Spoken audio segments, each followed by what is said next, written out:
When kingship was lowered from heaven, the kingship was in Eridu. In Eridu, Alulim became king. He ruled for 28,800 years. Al-Aljar ruled for 36,000 years. Two kings, they ruled for 64,800 years. These are not lines from a fantasy novel, but the literal opening lines of the Sumerian king list, a clay prism dated to approximately 2100 BC. Why did the ancients attribute such impossible longevity to their first rulers? Were these simply errors of mathematics, mythological exaggerations to flatter a monarch's ego, or were the scribes recording a biological reality that we have long since forgotten? If the founders of civilization were not entirely human, did their bloodlines simply vanish into the dust of Mesopotamia, or do they persist, diluted but dominant, in the veins of those who wield power today? Welcome to an investigation into the most controversial intersection of biology, history, and mythology. Before we descend into this labyrinth, a standard disclaimer is necessary. The following narrative explores highly controversial propositions that challenge established history and evolutionary biology. We present these not as absolute truths, but as lines of inquiry. As Aristotle famously said, it is the mark of an educated mind to be able to entertain a thought without accepting it. So let us entertain the possibility. To understand the theory of the Anunnaki bloodlines, we must first look at the official academic narrative regarding the dawn of civilization. Historians tell us that around 4000 BC, in the Fertile Crescent between the Tigris and Euphrates rivers, humanity suddenly and inexplicably graduated from hunter-gatherer societies to advanced urban living. The Sumerians appeared with a fully formed writing system, complex mathematics, astronomy, and a legal code. The mainstream academic consensus is that this was a gradual sociological evolution, a byproduct of agriculture and population density. They argue that the gods described in the cuneiform tablets, beings like Enki, Enlil, and Anu, were anthropomorphic personifications of natural forces, the wind, the water, the sky. When the texts speak of gods walking among men, scholars view this as metaphor. However, there is a biological anomaly in the human record that mainstream science struggles to explain smoothly, a detail hidden deep within our own genetic code that we will return to later, for it might be the key to unlocking the entire mystery. For now, keep in mind that the suddenness of Sumerian advancement is often called the Sumerian miracle. But was it a miracle, or was it an intervention? Enter the alternative hypothesis, popularized most famously by Zecharia Sitchin in the 1970s. By interpreting the Sumerian tablets not as myths but as historical records, Sitchin proposed that the Anunnaki, translated as those who from heaven to earth came, were distinct physical beings, extraterrestrial explorers who arrived approximately 450,000 years ago. According to this reading of the Enuma Elish and the Epic of Atrahasis, their mission was resource extraction, specifically gold, which was essential for repairing the atmosphere of their home planet, Nibiru. But mining is arduous work. The lower caste Anunnaki, known as the Igigi, rebelled. The Epic of Atrahasis, dated to roughly the 18th century BC, is explicit about this labor dispute. When the gods like men bore the work and suffered the toll of the gods was great, the work was heavy, the distress was much.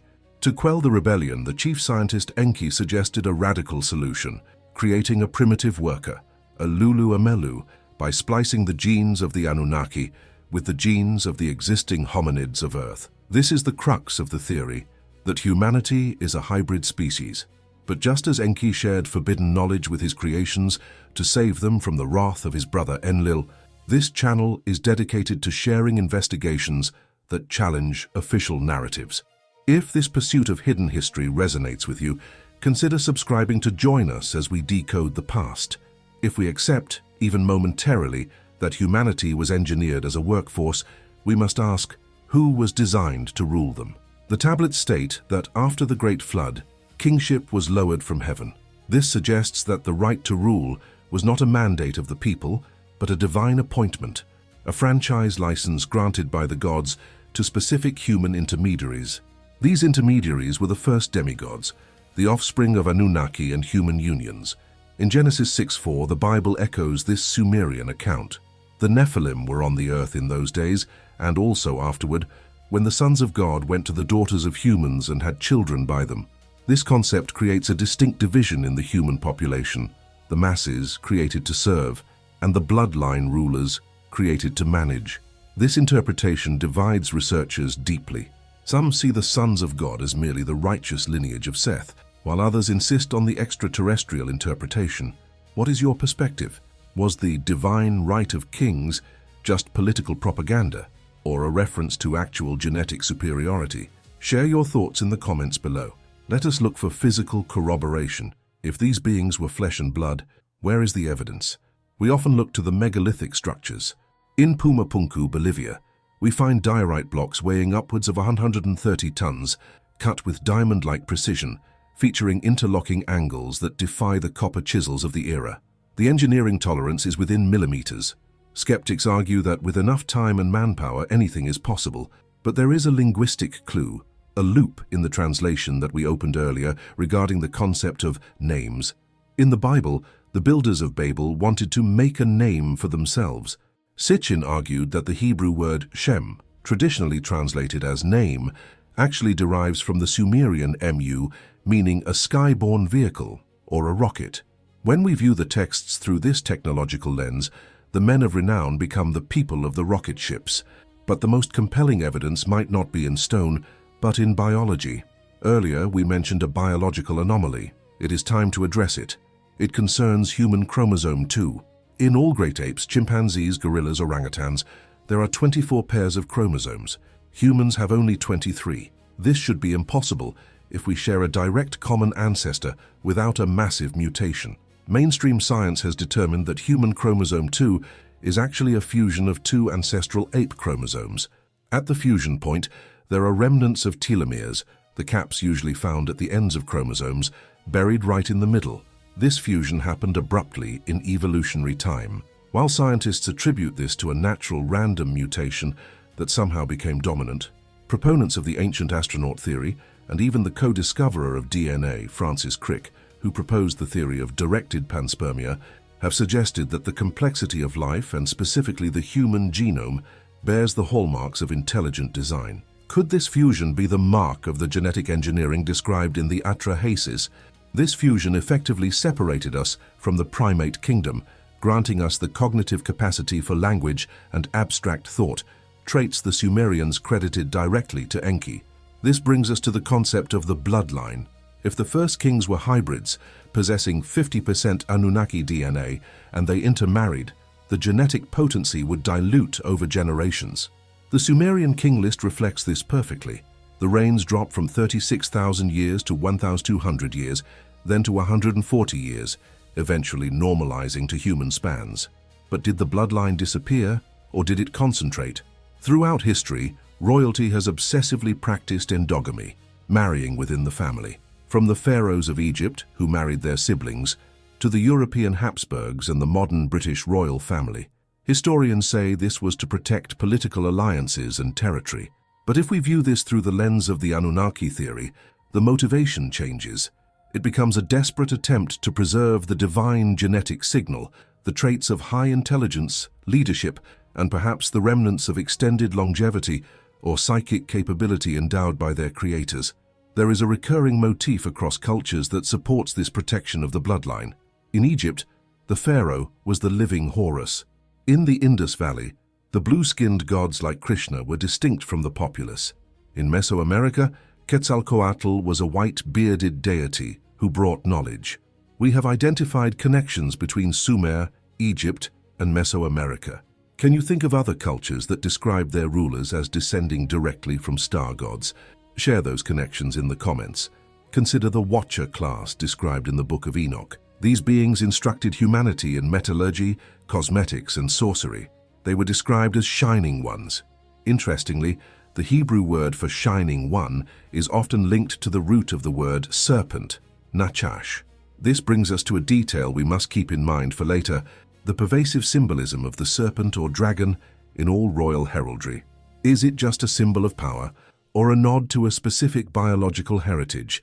But before we continue to the modern implications, we must address the Table of Destiny mentioned in the opening. In the myths, whoever held the Table of Destiny held the power to command the Anunnaki and the world. It was a physical object often stolen and retrieved. Some theorists suggest this was not a stone tablet, but a data storage device, a master chip containing the star charts, orbital data of Nibiru, and perhaps the genetic codes for humanity. If such an object existed, it would be the ultimate artifact. We will explore the potential location of such lost technologies in future documentaries. Make sure you are subscribed so you don't miss those revelations as we continue this journey. Now, let us turn the lens to the present. Are the modern elites, the banking dynasties, the monarchs, the industrial tycoons, descendants of these ancient hybrids?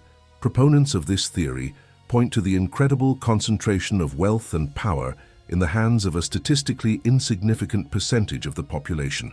They argue that this is not merely the result of capitalism, but the result of a hidden caste system that has been operating for millennia. They point to the Rh-negative blood factor. Rh-negative blood is rare, appearing in about 15% of the world's population, but it appears in a much higher percentage of royal families.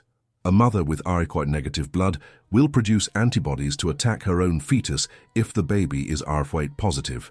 It is a biological rejection of one's own species. Why would evolution create a mother that rejects her own child? Theoretical researchers suggest this is evidence that the Rh-negative factor is a remnant of the alien gene, a lineage that is biologically incompatible with the standard Earth primate genotype. However, we must apply a critical perspective. Academics and skeptics rightfully point out that looking for patterns is a human survival trait called pareidolia. We see faces in clouds and conspiracies in chaos. The concentration of power can be explained by compound interest, nepotism, and socio-political ruthlessness without invoking aliens. Furthermore, the translation of Sumerian texts is a difficult science. Sitchin was self-taught, and many Assyriologists dispute his rendering of words like Shem or Nephilim. There is currently no peer-reviewed paper that confirms non-terrestrial DNA in any human being. The Rh-negative factor can be explained by random mutation and selection pressures in isolated European populations during the Ice Age. Yet, the questions remain unanswered. Why is the serpent symbolism so ubiquitous? Remember the shining ones and the Nachash we mentioned earlier? In modern heraldry, in the logos of massive corporations, in the crests of the City of London, the dragon and the serpent remain the guardians of gold and knowledge. It is a continuity of iconography that stretches back to Enki, the serpent of wisdom in the Garden of Eden. Is this cultural memory, or is it a badge of honor for a bloodline that knows its true origin? Nobody has satisfactorily explained why humanity, unlike any other species, seems so ill-adapted to its own planet, suffering from back problems due to bipedalism, sunburns due to lack of fur, and difficult childbirths due to cranium size. You can create 1,000 theories, but can you think of an alternative explanation for our sudden evolutionary leap? Creative and skeptical theories are welcome in the comments. As we conclude, we must return to that cylinder seal, VA-243. It depicts a figure seated on a throne instructing a human. In the background, there is a star surrounded by planets. For decades, Sitchin claimed this depicted the solar system with the extra planet, Nibiru. Mainstream astronomers argue it is just a star and some dots, but recently astronomers have found that our solar system might indeed have a massive Planet 9 lurking in the deep Kuiper belt, perturbing the orbits of comets. If science confirms this planet, the Sumerian myth suddenly becomes an astronomical observation. So are we the result of a cosmic accident or a corporate merger? Are the elites of today simply lucky winners of the capitalist lottery, or are they the custodians of a bloodline that views humanity not as brothers, but as a resource to be managed? If the Anunnaki really existed, and if their descendants are still in charge, does that change your view of your own freedom? Or does it perhaps explain why the world is the way it is? The truth is likely buried beneath the sands of Iraq, or perhaps it is hidden in the silence between the nucleotides of your own DNA. As we close, remember the duality. We may be mud, but we are also stardust. We are the workers, but we carry the spark of the gods. The choice of which nature we embrace, the slave or the creator, may ultimately be ours. Thank you for watching.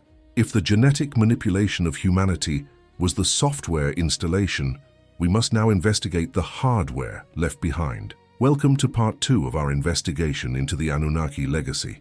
In our previous chapter, we explored the biological signatures, the fused chromosomes, and the Rh-negative bloodlines that suggest humanity might be a hybrid species.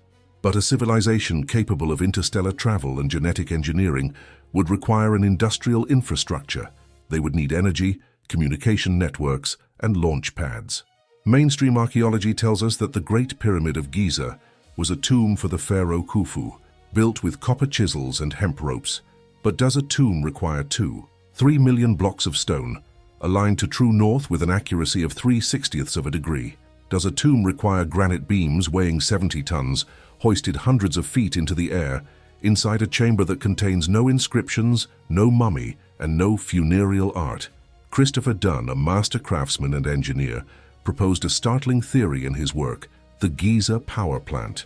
He suggests that the Great Pyramid was not a tomb but a machine, a geomechanical power plant that harvested the telluric currents of the earth. The specific design of the Grand Gallery, with its corbelled walls, resembles a resonator. The King's Chamber, built entirely of red granite containing high concentrations of quartz crystal, is capable of piezoelectricity, generating electricity under pressure. Here lies a narrative loop we need to open. Inside the King's Chamber, there is a granite coffer. It is often called a sarcophagus, yet it is too small for a standard human body and shows signs of advanced machining, specifically a feed rate that implies ultrasonic drilling. We will return to the purpose of this coffer when we discuss the Ark of the Covenant later in this program. If these structures were machines, what were they powering? The Sumerian texts speak of the Dur Dan, Kase, the bond of heaven and earth. Zecharia Sitchin interpreted this as a spaceport, a mission control center linking the operations on Earth with the orbiting Nibiru. The location of this spaceport is described in the tablets as being in the Cedar Mountains, guarded by the monster Humbaba. Today we know this location as the Baalbek platform in Lebanon. At Baalbek, beneath the Roman Temple of Jupiter, lie the Trilithon stones, 3 massive blocks of limestone, each weighing over 800 tons. And nearby in the quarry lies the Stone of the Pregnant Woman, weighing an estimated 1,200 tons. No crane in the modern world can lift such a weight and move it across uneven terrain.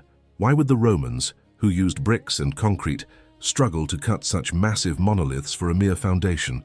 The alternative theory suggests the Romans built on top of an existing Anunnaki landing pad, a platform designed to withstand the immense vertical thrust of a rocket taking off. This brings us to the primary motivation of the Anunnaki presence: gold. The tablets are clear. They came for the gold. But why gold? Is it just for jewelry? In modern physics, we know that gold is an unparalleled conductor of electricity and an excellent reflector of infrared radiation. It is used in the visors of astronauts and the circuitry of spacecraft. Sitchin proposed that the Anunnaki needed gold in a suspendable, particulate form to shield the decaying atmosphere of their home planet. If this is true, we should find evidence of massive ancient mining operations dating back well before the Stone Age. And we do. In southern Africa, researcher Michael Tellinger has documented thousands of ancient stone circles and mines. Some of these mines have been dated by carbon analysis of charcoal found within them to be over 40,000 years old. Who was mining gold on an industrial scale in the Paleolithic era? Interestingly, the Zulu creation myths speak of the Abantu being created by the first people to help them dig for gold. The Zulu legends call these star beings the Chitauli, or the dictators. Credo Mutwa, the famous Zulu shaman, described these beings as reptilian in nature, mirroring the descriptions of the Nagual in Mexico and the Naga in India. We see this connection across oceans. Can you think of any other indigenous legends that speak of star people demanding labor? Let us know in the comments below. Now, remember the granite coffer in the Great Pyramid we mentioned earlier?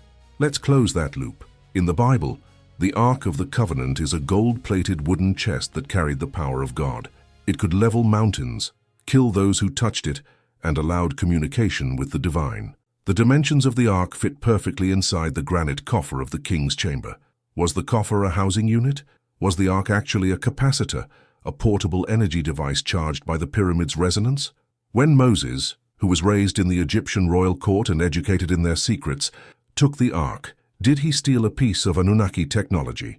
The Bible describes Moses' face as shining with radiation after conversing with the Lord. It describes the Israelites suffering from symptoms consistent with radiation sickness.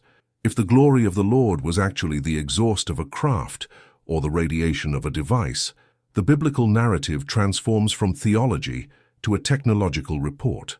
This leads us to a disturbing possibility regarding the Great Flood. The Epic of Gilgamesh predates the Bible, and its flood account is nearly identical, but with one crucial difference: the motivation. In Genesis, God sends the flood because humanity is wicked. In the Sumerian version, Enlil sends the flood because humanity is too noisy. We were reproducing too fast, becoming too numerous, and our noise interrupted Enlil's sleep. This implies that the population control of humanity was a bureaucratic decision. However, Enki, the genetic scientist who created us, defied the order. He instructed Utnapishtim, the Sumerian Noah, to build a submersible boat, a submarine sealed with bitumen, to preserve the seed of mankind and the DNA of animals. This suggests a factional war among the gods: the Enlilites, who viewed humans as disposable tools, versus the Enkites, who viewed us as their children. This rivalry might explain the erratic progress of human history, periods of enlightenment followed by catastrophic dark ages. Are we still pawns in this proxy war? Some theorists argue that the Enlil faction represents the control structures of the state and military, while the Enki faction represents the hidden schools of knowledge, science, and perhaps the rebellious spirit of freedom. If you enjoy diving into these forbidden histories where science meets mythology, make sure to subscribe to the channel. We will be exploring the Enkite secret societies in an upcoming documentary, and you won't want to miss that deep dive. Let's look upwards for a moment. If the Anunnaki came from a planet within our solar system, why haven't we seen it? The proposed orbit of Nibiru is highly elliptical, taking 3,600 years to complete one revolution. This cycle, known as a Shah, aligns with periodic cataclysms on Earth. The last proposed passage would have been around 1600 BC, the time of the Thera eruption and the plagues of Egypt. But there is another celestial anomaly: Mars. Why does the red planet, a desolate wasteland, captivate the imagination of Elon Musk and NASA? Why are we so desperate to go back? In the region of Cydonia on Mars, the Viking 1 orbiter photographed a formation in 1976 that famously resembles a human face. NASA dismissed it as a trick of light and shadow. But later, high-resolution images revealed pyramidal structures nearby, the D&M pyramid, with geometry consistent with the golden ratio. If the Anunnaki traveled from the outer solar system to Earth, Mars would be a logical way station. The Sumerian texts refer to a way station on Mars, commandeered by the Anunnaki commander Alalu.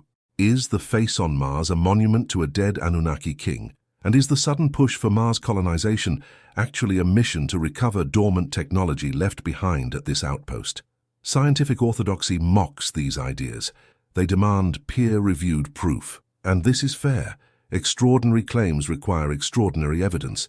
But we must remember that the city of Troy was considered a myth until Heinrich Schliemann dug it up.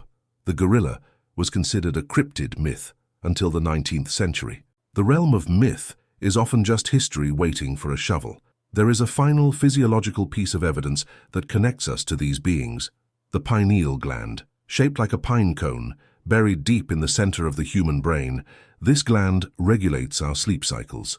But in ancient art, the pine cone is everywhere. The Anunnaki are depicted holding a pine cone towards the tree of life. The staff of the Pope features a pine cone. The statue of the pine cone at the Vatican is the largest of its kind in the world. Descartes called the pineal gland the seat of the soul. Modern studies show it produces DMT, a powerful psychedelic compound, during birth, death, and deep meditation.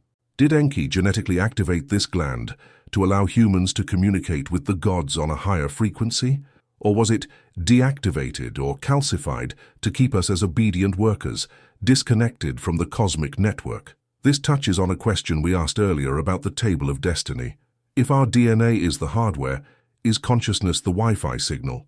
Some researchers suggest that junk DNA, which makes up 98% of our genome, is not junk at all, but dormant code. Code that is waiting for a signal to reactivate. As we reach the end of this second chapter, the picture becomes more complex.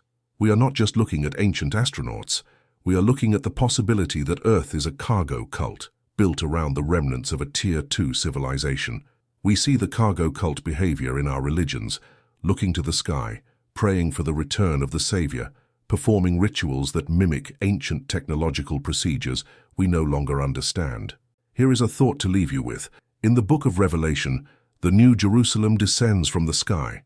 It is described as a massive city of gold and crystal with dimensions that are perfectly cubic, 1,500 miles wide, long and high. That is not a city, that is a mothership. Are the prophecies of the end times actually predicting the return of the fleet? The Anunnaki narrative is frightening because it removes humanity from the center of the universe.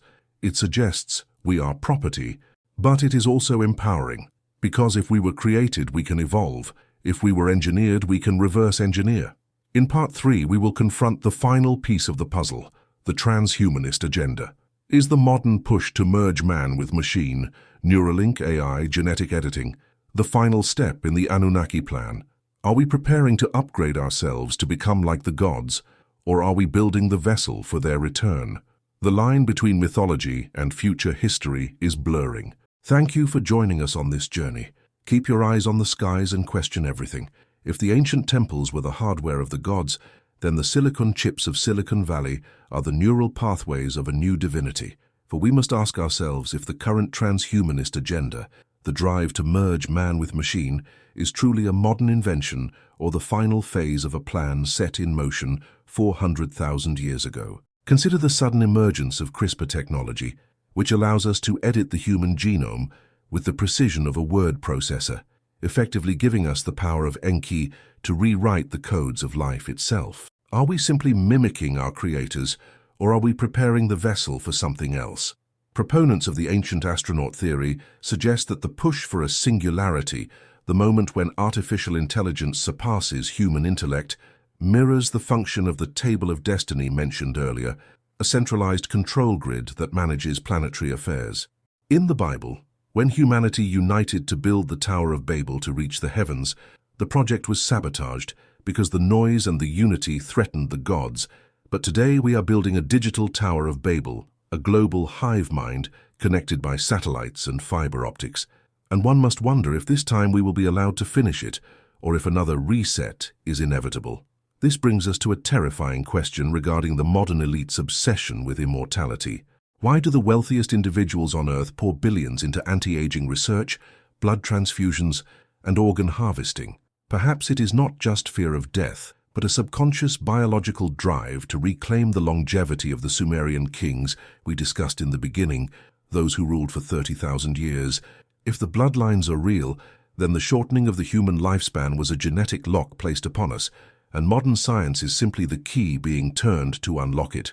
But there is a detail in the book of Daniel that we must not overlook, a prophecy that states in the end times, "Iron shall mix with miry clay," a phrase often interpreted metaphorically, but in the age of cybernetics, where metal interfaces with biological tissue, the iron and clay takes on a literal technological meaning. If we are turning ourselves into cyborgs, are we becoming more like the gods, or are we simply upgrading ourselves from biological laborers to digital servants?